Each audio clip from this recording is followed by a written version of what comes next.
RPF SI के भाभी दरोगाओं स्वागत है आप सभी का आपके अपने यूट्यूब चैनल है श्याम क्लास स्टडी में। आज के इस वीडियो में आरपीएफ एसआई के पीवाई के प्रश्नों की सीरीज में आज का हमारा सेट ये नंबर 22 है और आज का ये पेपर मैं आपको कराने वाला हूँ वो 16 जनवरी 2019 की द्वितीय पाली का पेपर है। तो इस पेपर को आपको शुरू से लेकर के एंड तक है फुल वॉच करते रहना। अगर आपको ये वीडियो पसंद आती है तो वीडियो को लाइक कीजिएगा। चैनल को अभी तक आप लोगों ने सब्सक्राइब नहीं कर रखा होगा तो चैनल को आप लोग जरूर सब्सक्राइब कर लीजिएगा। लगातार आपके लिए प्रैक्टिस सेट जारी है। तो चलिए फिर शुरू करते हैं।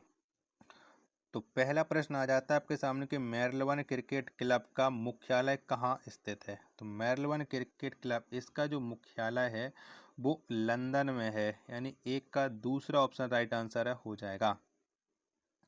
दूसरा प्रश्न आ जाता है आपके सामने कि किस ब्रिटिश सरकार सुधार द्वारा प्रांतों को स्वायत्तता मिली। तो ये कौन से अधिनियम के तहत मिली थी, दूसरे का आंसर आपको बताना है। तो ये मिली थी भारत सरकार अधिनियम 1935 के तहत है। दूसरे का पहला ऑप्शन वो राइट आंसर है हो जाएगा। तीसरा प्रश्न आ जाता है कि बुद्ध का वास्तविक नाम क्या था। तो बताओ क्या था। तो बुद्ध इनका जो वास्तविक नाम था वो सिद्धार्थ था, यानी 3 का पहला ऑप्शन है वो राइट आंसर है हो जाएगा। चौथा प्रश्न आ जाता है आपके सामने कि यदि किडनी ठीक से कार्य नहीं कर रही है तो उसमें यूरिया की अतिरिक्त मात्रा इकट्ठी हो जाती है, यह स्थिति कहलाती है। तो ये स्थिति क्या कहलाती है। तो ये स्थिति यूरीमिया कहलाती है, यानी चौथा ऑप्शन है वो राइट आंसर है हो जाएगा। चलिएगा अगला पांचवा प्रश्न है आपके सामने कि वर्तमान में राज्यसभा में सदस्यों की संख्या कितनी है। तो सदस्यों की जो संख्या है राज्यसभा में वर्तमान समय में 245 है। 5 का पहला ऑप्शन देने वाले सभी लोगों का ये करेक्ट आंसर है हो जाएगा। चलिएगा छठवां प्रश्न आ जाता है कि प्रसिद्ध चेर बंदरगाह मुजरिस निम्न में से किस राज्य में स्थित है। तो मुजरिस ये स्थित है भारत के केरल राज्य में। 6 का चौथा ऑप्शन राइट आंसर हो जाएगा। चलिए अगला प्रश्न संख्या 7 है कि भारतीय संविधान में मौलिक अधिकारों के प्रावधान को कहाँ के संविधान से लिया गया। तो मौलिक अधिकारों को ये लिया गया है संयुक्त राज्य अमेरिका के संविधान से। 7 का तीसरा ऑप्शन है वो राइट आंसर है हो जाएगा।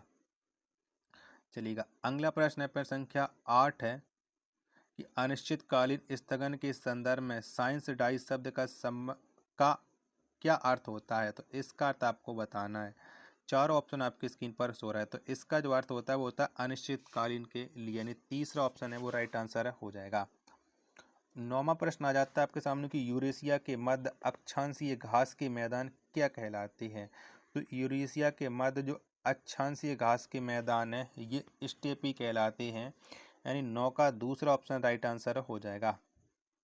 10वां प्रश्न आ जाता है आपके सामने कि अपने विश्व प्रसिद्ध मंदिर के लिए निम्न में से कौन सा शहर जाना जाता है। तो इसके लिए जाना जाता है मदुरै शहर। 10 का ऑप्शन संख्या 4 इसका राइट आंसर है हो जाएगा। 11वां प्रश्न है कि भारत में श्वेत क्रांति का जनक किसे कहा जाता है। बताइए 11 का राइट आंसर। तो भारत में जो श्वेत क्रांति का जनक है वो डॉक्टर वर्गीज कुरियन को कहा जाता है। 11 का पहला ऑप्शन है वो राइट आंसर हो जाएगा। चलिएगा 12वां प्रश्न है आपके सामने, क्या भारत में एक नए राज्य का निर्माण हो सकता है। बताओ क्या हो सकता है। 12 का आंसर आपको बताना है कि 12 का राइट आंसर है क्या हो जाएगा। तो यह संविधान के अनुसार है नए राज्य का निर्माण हो सकता है और इसका नया निर्माण संसद कर सकती है। तीसरा ऑप्शन राइट आंसर हो जाएगा। 13वां प्रश्न है कि निम्न में से किस एक का संबंध महिला बैडमिंटन खेल से है। तो बताओ किसका संबंध रखता है। 13 का आंसर आपको देना है। तो ये उबेर कप का संबंध है। 13 का तीसरा ऑप्शन है वो करेक्ट आंसर है हो जाएगा। चलिएगा 14वां प्रश्न आ जाता है आपके सामने, केंद्र शासित प्रदेश पौंडीचेरी का नाम बदलकर पुदुचेरी किस वर्ष किया गया था। तो बताओ ये कब किया गया था। 14 का आंसर आपको बताना है। तो ये किया गया था 2006 में। 14 का पहला ऑप्शन राइट आंसर है हो जाएगा। 15 प्रश्न आ जाता है आपके सामने कि सरकारी आय का राष्ट्रीय योजना से अधिक अतिरिक्त व्यय कहलाता है। तो ये अतिरिक्त व्यय क्या कहलाता है। 15 का आंसर आपको देना है जिसके चारों ऑप्शन आपकी स्क्रीन पर शो हो रहे हैं। तो ये अतिरिक्त व्यय मुद्रास्फीति अंतराल कहलाता है, यानी 15 का दूसरा ऑप्शन है वो राइट आंसर हो जाएगा। 16वां प्रश्न आ जाता है कि एक वर्ष में बजट सत्र की अवधि कितनी होती है, तो कितनी होती है, तो ये होती है फरवरी से मई, यानी पहला ऑप्शन है वो राइट आंसर हो जाएगा प्रश्न संख्या 16 का। 17वां प्रश्न आ जाता है आपके सामने, क्राउच स्टार्ट किस प्रतिस्पर्धा से संबंधित शब्द है, तो क्राउच स्टार्ट इसका जो संबंध है वो स्प्रिंट से है, यानी 17 का पहला ऑप्शन है वो राइट आंसर हो जाएगा। 18वां प्रश्न आ जाता है कि डॉट डॉट नियत विभव वाला एक ऐसा तल है जिसके प्रत्येक बिंदु पर विभव का मान नियत होता है, तो बताओ 18 का राइट आंसर क्या हो जाएगा। तो जितने लोग बता रहे हैं समविभव तल, ऑप्शन संख्या 4 है वो करेक्ट आंसर है हो जाएगा अब प्रश्न संख्या 18 का। चलिएगा 19वां प्रश्न आ जाता है आपके सामने कि जब दोलक पर आरोपित प्रेरक बल दोलक की वास्तविक आवृत्ति के बराबर हो जाता है तो दोलक के आयाम में हुई वृद्धि कहलाती है, तो बताओ ये वृद्धि क्या कहलाती है। प्रश्न संख्या 19 का आंसर आपको देना है, तो ये वृद्धि अनुनाद कहलाती है। 19 का दूसरा ऑप्शन करेक्ट आंसर हो जाएगा। 20वां प्रश्न है आपके सामने कि अरबी शब्द खरीफ का अर्थ क्या है, बताओ क्या है। 20 का आंसर आपको बताना है, तो खरीफ का अर्थ होता है पतझड़।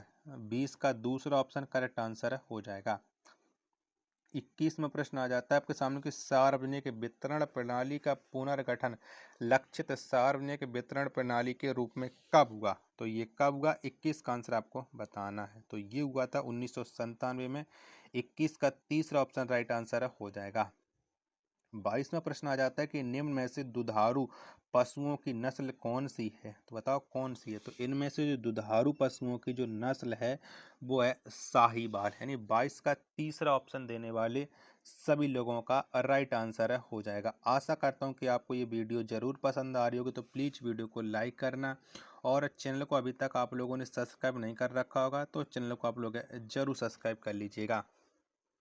23वां प्रश्न आ जाता है कि मोरक्को का यात्री इब्न बतूता किसके शासनकाल में भारत आया था, तो बताओ उस समय किसका शासन था जब इब्न बतूता भारत आया था, तो ये आया था मोहम्मद बिन तुगलक के समय में। 23 का दूसरा ऑप्शन राइट आंसर हो जाएगा।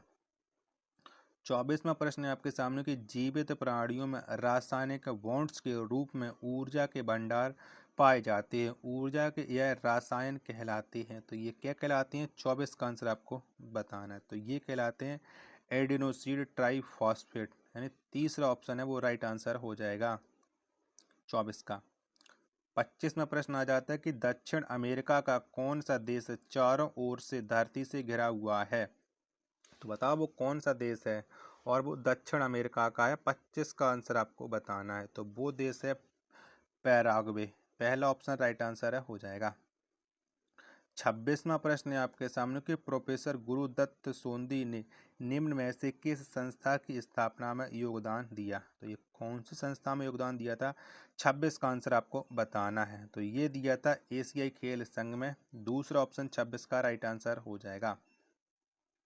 27वां प्रश्न है आपके सामने कि भारत में कितनी भाषाओं को सांस्कृतिक भाषाओं का दर्जा प्राप्त है, तो बताओ कितनी भाषाओं का प्राप्त है। 27 का आंसर आपको बताना है, तो ये टोटल 6 भाषाओं को सांस्कृतिक भाषाओं का दर्जा प्राप्त है। 27 का चौथा ऑप्शन राइट आंसर हो जाएगा।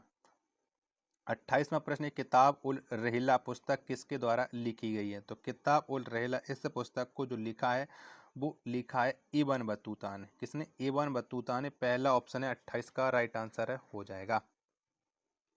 चलिएगा अगला प्रश्न है प्रश्न संख्या 29 है आपके सामने कि भूमध्य रेखा निम्नलिखित में से किस देश से होकर के गुजरती है, तो भूमध्य जो रेखा है ये इन चारों ऑप्शनों के हिसाब से आपको बताना है, तो ये मालदीव से होकर के गुजरती है। 29 का दूसरा ऑप्शन देने वाले सभी लोगों का राइट आंसर हो जाएगा। 30वां प्रश्न है आपके सामने कि वह कौन सा पदार्थ है जो उत्प्रेरक की अभिक्रिया को बढ़ा देता है, तो बताओ वो कौन सा पदार्थ है। 30 का आंसर आपको बताना है, तो वो वर्धक है। 30 का दूसरा ऑप्शन राइट आंसर हो जाएगा। चलिएगा 31वां प्रश्न है आपके सामने कि निम्न में से कौन सा बंदरगाह कच्छ की खाड़ी के मुहाने पर स्थित है, तो वो कौन सा बंदरगाह है। 31 का आंसर आपको बताना है, जिसके चारों ऑप्शन मैंने आपकी स्क्रीन पर शो कर दिए हैं, तो वो बंदरगाह है कांडला बंदरगाह। तीसरा ऑप्शन राइट आंसर हो जाएगा। चलिएगा 32वां प्रश्न आ जाता है आपके सामने कि देश में दैनिक आधार पर गेहूं धान और मोटे अनाजों की खरीद के संचालन की रिपोर्टिंग और निगरानी का विकास डॉट डॉट द्वारा किया जाता है। तो ये किसके द्वारा किया जाता है? तो ये ऑनलाइन खरीद निगरानी प्रणाली के द्वारा किया जाता है। 32 का पहला ऑप्शन राइट आंसर है, हो जाएगा। 33वां प्रश्न है आपके सामने कि मूल अधिकार कौन से हैं? तो बताओ कौन से हैं? 33 का आंसर आपको देना है कि 33 का राइट आंसर क्या हो जाएगा। तो मूल अधिकार ये है कर्तव्य। 33 का दूसरा ऑप्शन राइट आंसर हो जाएगा। 44वां प्रश्न है आपके सामने किसी विरल माध्यम में कम यात्रा में इलेक्ट्रोलाइट की उपस्थिति में किसी अवक्षेप को हिलाकर कोलाइड विलयन में परिवर्तित करने की प्रक्रिया क्या कहलाती है? तो परिवर्तित करने की ये प्रक्रिया पेप्टीकरण कहलाती है। 34 का चौथा ऑप्शन है वो राइट आंसर है, हो जाएगा। 35वां प्रश्न आ जाता है आपके सामने कि लोकसभा में सदस्यों की अधिकतम संख्या कितनी होती है? तो कितनी होती है? तो लोकसभा में सदस्यों की जो अधिकतम संख्या है वो होती है 552। 35 का दूसरा ऑप्शन राइट आंसर है, हो जाएगा। 36वां प्रश्न आ जाता है आपके सामने किसी वस्तु के तल से एक इलेक्ट्रॉन को मुक्त होने के लिए ऊर्जा की न्यूनतम आवश्यक मात्रा क्या कहलाती है? तो ये जो आवश्यक मात्रा आपको बताने है, 36 का राइट आंसर क्या हो जाएगा? तो ये आवश्यक मात्रा कहलाती है कार्य फंक्शन। पहला ऑप्शन राइट आंसर है, हो जाएगा। 37वां प्रश्न है आपके सामने कि अशोक की लिपि को पहली बार पढ़ने में कौन सफल हुए? तो अशोक की लिपि को पहली बार पढ़ने में जो सफल हुए थे वो जेम्स प्रिंसेप हुए थे। 37 का दूसरा ऑप्शन करेक्ट आंसर है, हो जाएगा। आशा करता हूँ कि आपको ये वीडियो जरूर पसंद आ रही होगी, तो वीडियो को लाइक कीजिएगा और चैनल को सब्सक्राइब नहीं कर रखा होगा तो चैनल को आप लोग जरूर सब्सक्राइब कर लीजिएगा। 38वां प्रश्न है आपके सामने कि तृतीय कोयले को और किस नाम से जाना जाता है? तो तृतीय कोयले को और ये जाना जाता है, बहुत अच्छा नाम है, भूरा कोयला के नाम से। दूसरा ऑप्शन राइट आंसर हो जाएगा। 39वां प्रश्न है आपके सामने कि स्वराज मेरा जन्म सिद्ध अधिकार है और मैं इसे लेकर रहूंगा, यह प्रसिद्ध कथन किसका है? तो ये कथन किसका है ये आपको बताना है। चलिएगा, दो ऑप्शन आपने देख लिए, बाकी के दो ऑप्शन ये रहे। तो ये कथन है बाल गंगाधर तिलक का। 39 का तीसरा ऑप्शन है वो राइट आंसर हो जाएगा। 40वां प्रश्न है कि भारत में सबसे बड़े शिपयार्ड वाला बंदरगाह कौन सा है? तो सबसे बड़े शिपयार्ड वाला जो बंदरगाह है वो है कोचीन। 40 का चौथा ऑप्शन राइट आंसर है, हो जाएगा। 41वां प्रश्न है कि राष्ट्रीय राजमार्ग संख्या 2 दिल्ली से डॉट डॉट तक जाता है। तो ये दिल्ली से कहाँ तक जाता है? तो दिल्ली से ये कोलकाता तक जाता है, NH2। 41 का दूसरा ऑप्शन राइट आंसर है, हो जाएगा।